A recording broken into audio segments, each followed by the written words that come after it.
Picture a farmer in 1900s Germany sitting down for lunch.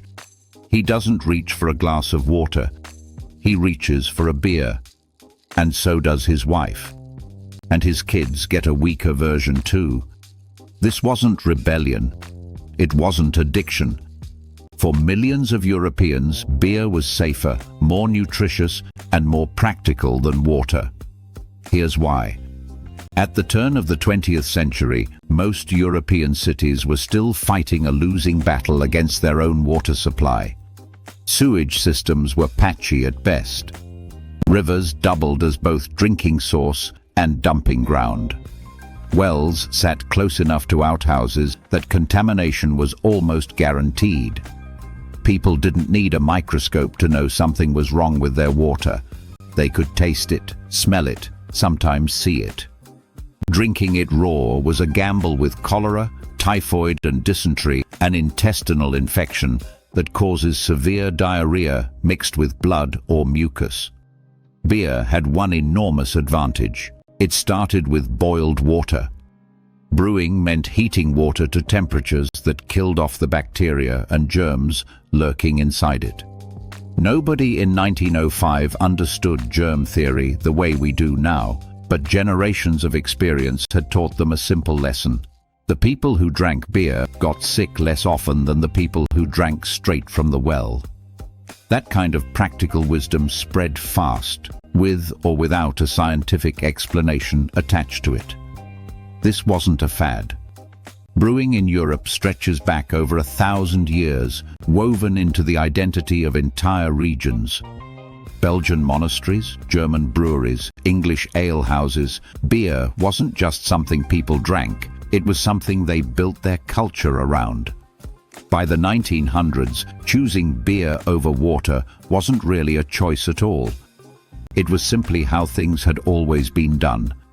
Beer also did something water never could. It fed you.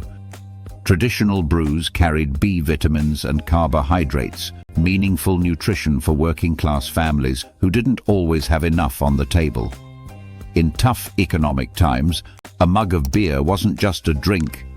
It was calories. It was survival.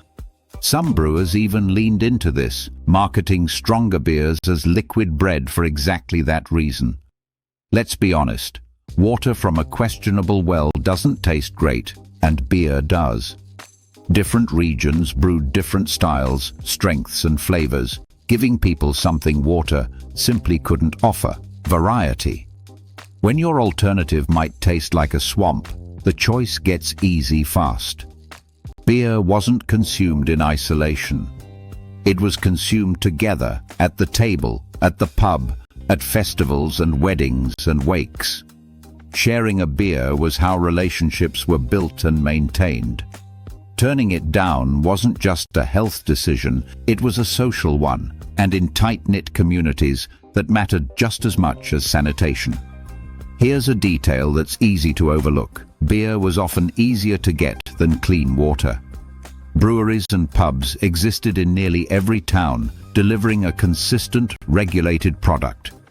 Water infrastructure, by contrast, was inconsistent and slow to modernize, especially outside major cities.